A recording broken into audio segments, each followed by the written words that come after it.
अस्सलाम वालेकुम नाजरीन, आप देख रहे हैं न्यू बीबीसी न्यूज HD और मैं हूं आपकी मेजबान सना चौधरी। शामिल करते हैं आज की अहम खबरें।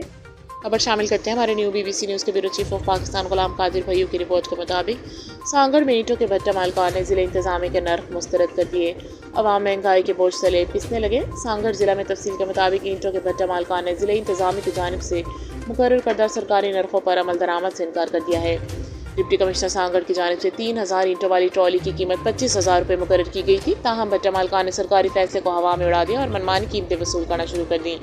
मुख्तलिफ इलाकों से मसूल इतलात के मुताबिक भट्टा मालकान 38,000 से 42,000 रुपये फी ट्राली वसूल कर रहे हैं, जिसके बायस तामीराती काम करने वाले मजदूर और ठेकेदार शदीद परेशानी का शिकार हैं।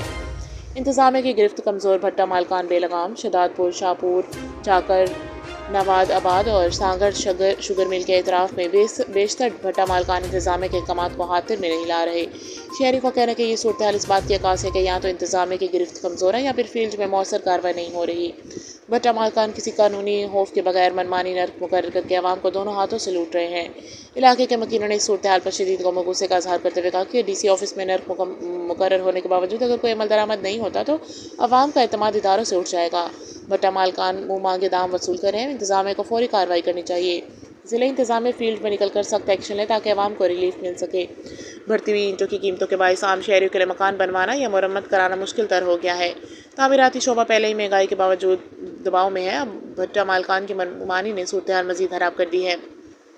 ज़िला इंतजामी की जानिब से नर्क तय किए जाने के बावजूद इन पर अमल दरामद न होना गुड गवर्नेंस पर सवालिया निशान है। अवामी मुतालबा है कि डिप्टी कमिश्नर सांगड़ फौरी तौर पर भट्टा मालकान के खिलाफ कार्रवाई करें ताकि आम आदमी को रिलीफ मिल सके और कानून की बालादस्ती कायम हो।